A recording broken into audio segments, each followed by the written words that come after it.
ہم روزے کے بارے میں، رمضان کے بارے میں بہت کچھ جانتے ہیں، لیکن ٹیکسٹ جب سامنے ہوتا ہے تو اس وقت علم یقینی حاصل ہوتا ہے. ایک ہوتا ہے نا کسی سے آپ جا کے لیکچر سن لیں تو اس سے بھی ایک ایمان تازہ ہو جاتا ہے، معلومات مل جاتی ہیں، لیکن وہ صرف خبر ہوتی ہے. لیکچر کیا ہوتا ہے؟ صرف خبر. جب آپ کتاب کھولتے ہیں تو یہ کیا ہوتا ہے؟ عین الیقین. ٹھیک ہے، پہلا کیا تھا؟ علم الیقین تھا. اگر آپ قابل اعتماد شخص سے کوئی بات سنتے ہیں تو وہ علم الیقین کا درجہ ہے. جب آپ کتاب کھول کے پڑھتے ہیں تو وہ کیا ہے؟ عین الیقین کا درجہ ہے. اور جب آپ اس علم کی حلاوت پاتے ہیں، وہ آپ کے اندر اترتا ہے، آپ اپنے عمل سے اس کی تصدیق کرتے ہیں، تو پھر یہ درجہ کون سا ہے؟ حق الیقین، کہ واقعی آپ نے اس علم کو حق سمجھا ہے، کیونکہ اب آپ اس کو کر رہے ہیں. ٹھیک ہے نا؟ تو زبانی بھی آپ سن لیں گے، لیکن وہ صرف پہلا لیول ہوگا، پرائمری لیول ہوگا، وہ مضبوط علم نہیں ہوگا. اس کے لیے کتاب سامنے کھلی ہونا ضروری ہے. اور پھر اگر کتاب پاس ہو تو انسان کسی کو کوئی چیز بتانے میں بھی پوری طرح کانفیڈنٹ ہوتا ہے کہ یہ میں نے پڑھا ہوا ہے.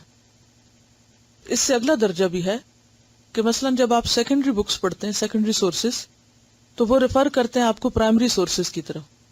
کیا مطلب ہے پرائمری سورسز کا؟ اوریجنل کی کہاں سے لی گئی. تو ابھی آپ مثلا یہ جیسے ایاک نستعین ہے، یہ کتاب ہے، یہ سیکنڈری سورس کی کتاب ہے. اوریجنل سورس کیا ہے؟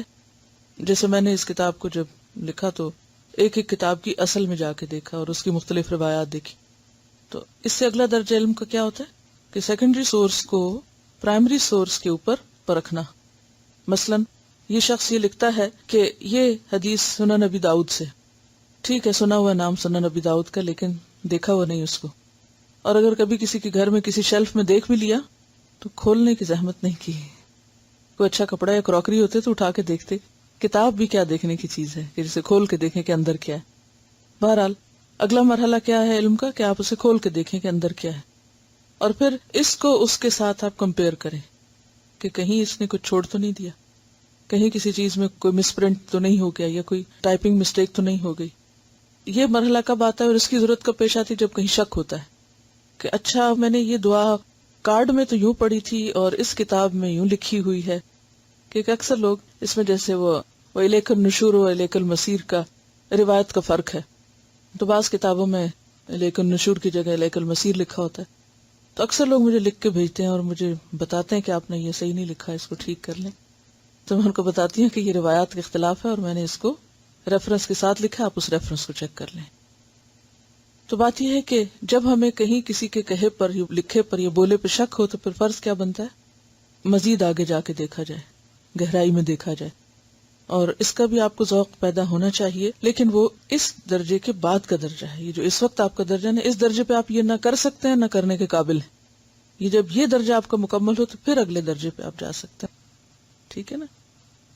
علم کے لحاظ سے لوگوں کے 3 درجے نا. وہ لوگ جو صرف لیکچر سنتے ہیں، وہ لوگ جو باقاعدہ کتاب کھول کے استاد سے پڑھتے ہیں، اور وہ لوگ پھر آگے جا کے مزید تحقیق کرتے ہیں. عن ابی ہریرہ رضی اللہ عنہ ان اعرابیا اتى النبي صلی اللہ علیہ وسلم فقال دلني على عمل اذا عملته دخلت الجنة قال تعبد الله لا تشرك به شيئا وتقيم الصلاة المكتوبة وتؤدي الزكاة المفروضة وتصوم رمضان. قال والذي نفسي بيده لا أزيد على هذا.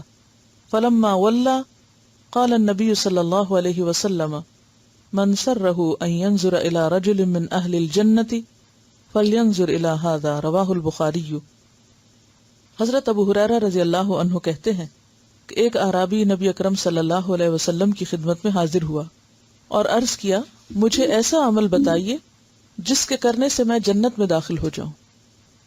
آپ صلی اللہ علیہ وسلم نے فرمایا اللہ تعالیٰ کی عبادت کر، اس کے ساتھ کسی کو شریک نہ کر، فرض نماز قائم کر، فرض زکوٰۃ ادا کر، اور رمضان المبارک کے روزے رکھ.